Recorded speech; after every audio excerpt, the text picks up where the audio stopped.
Assalamualaikum warahmatullahi wabarakatuh. Kami dari kelompok 4 yang beranggotakan Esti Ropika Ayu, Nelinda Kholidin, Iis Komariah, Siti Rohmah, Muhammad Hikam, dan Zaki Irham Pardani. Di sini kami akan menjelaskan materi tentang organisasi profesi guru di Indonesia.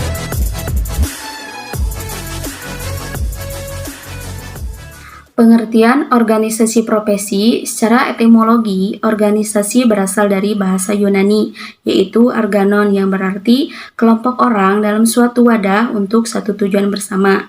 Organisasi mempunyai dua pengertian. Yang pertama, organisasi diartikan sebagai suatu lembaga atau kelompok fungsional, misalnya sebuah perusahaan, sekolah, perkumpulan, dan badan-badan pemerintahan. Pengertian yang kedua, organisasi adalah proses pengorganisasian bagaimana pekerja diatur dan dialokasikan di antara para anggota sehingga tujuan organisasi dapat tercapai secara efektif. Sedangkan pengertian profesi secara etimologi berasal dari bahasa Latin, yaitu propiteri, yang berarti ikrar di muka bumi. Dari kata ini terbentuklah kata profesio, yang berarti suatu kegiatan kerja yang dikerjakan atas dasar suatu ikrar pengabdian.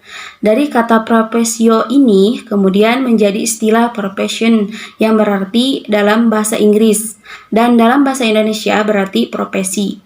Adapun menurut Departemen Pendidikan dan Kebudayaan mendefinisikan profesi sebagai pekerjaan yang memerlukan pendidikan lanjutan di dalam sains dan teknologi yang digunakan sebagai perangkat dasar untuk diimplementasikan dalam berbagai kegiatan yang bermanfaat. Fungsi organisasi profesi guru. Untuk fungsi yang pertama adalah fungsi pemersatu. Organisasi profesi kependidikan merupakan wadah pemersatu berbagai potensi-potensi kependidikan dalam menghadapi kompleksitas, tantangan, dan harapan masyarakat pengguna jasa kependidikan. Dengan demikian diharapkan dapat melakukan tindakan bersama, yaitu upaya untuk melindungi dan memperjuangkan kepentingan para pengemban profesi pendidikan itu sendiri dan kepentingan masyarakat yang menggunakan jasa kependidikan.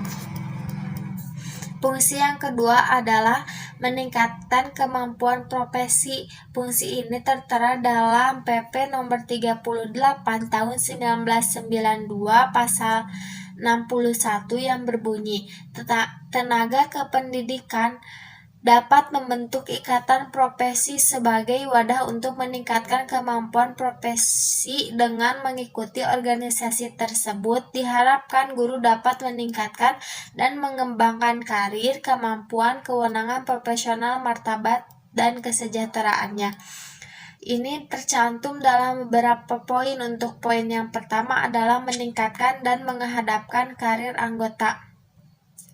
Kewajiban organisasi profesi kependidikan adalah untuk mampu memfasilitasi dan memotivasi anggotanya mencapai karir yang diharapkan sesuai dengan tugas yang ia emban.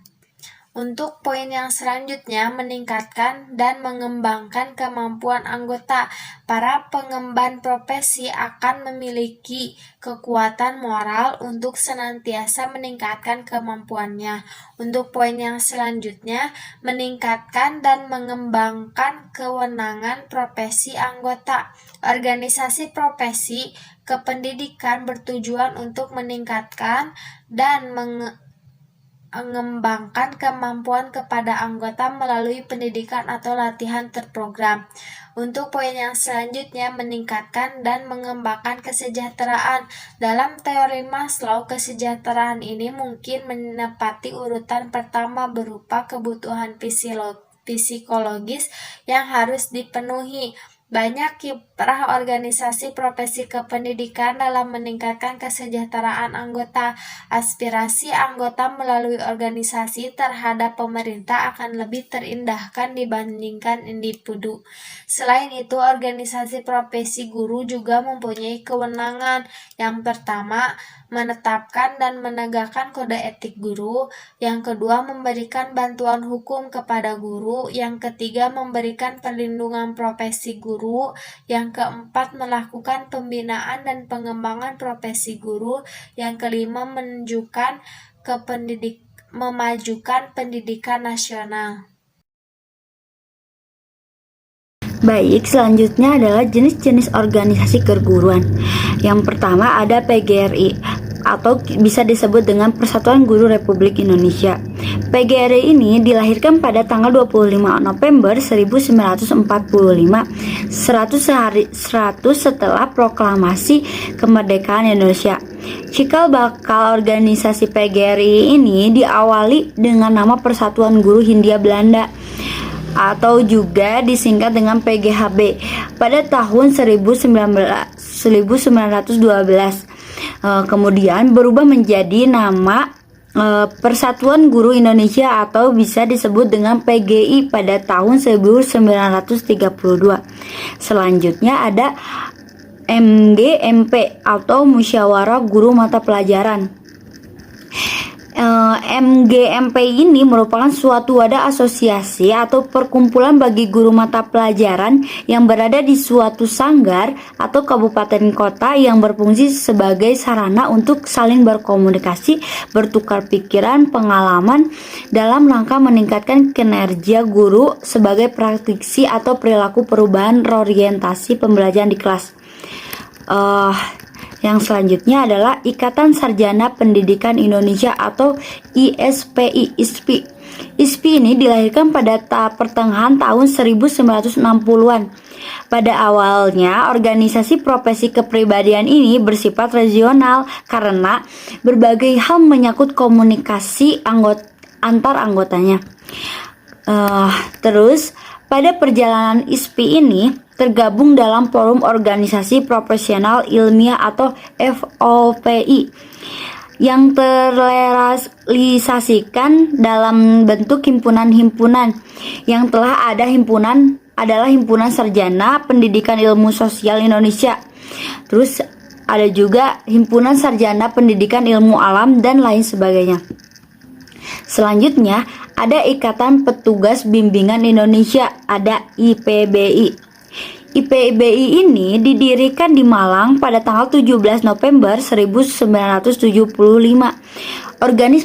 Organisasi profesi kependidikan yang bersifat keilmuan dan berprofesi ini berhasrat memberikan sumbangan dan ikut serta secara lebih nyata dan positif dalam menunaikan kewajiban dan tanggung jawabnya sebagai guru pembimbing. Organisasi ini merupakan himpunan para petugas pembimbing se-Indonesia dan bertujuan mengembangkan serta memajukan bimbingan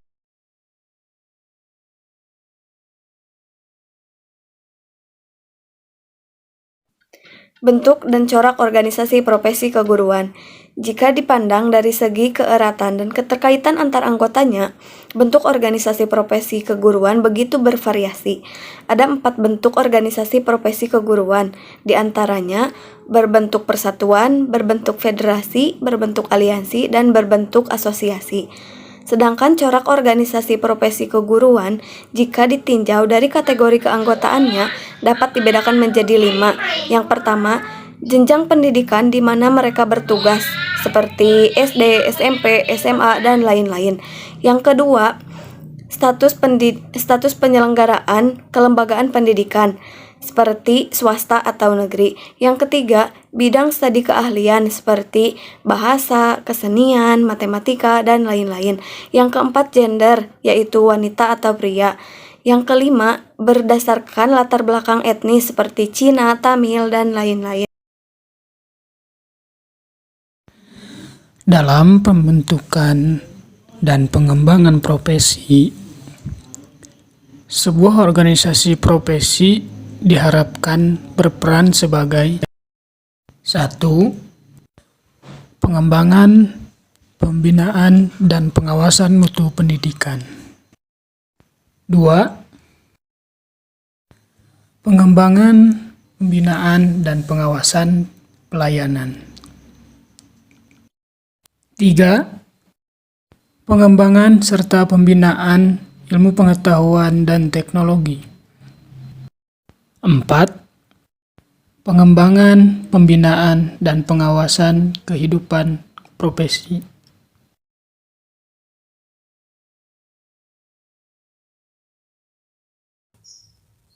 Sekian dari kami.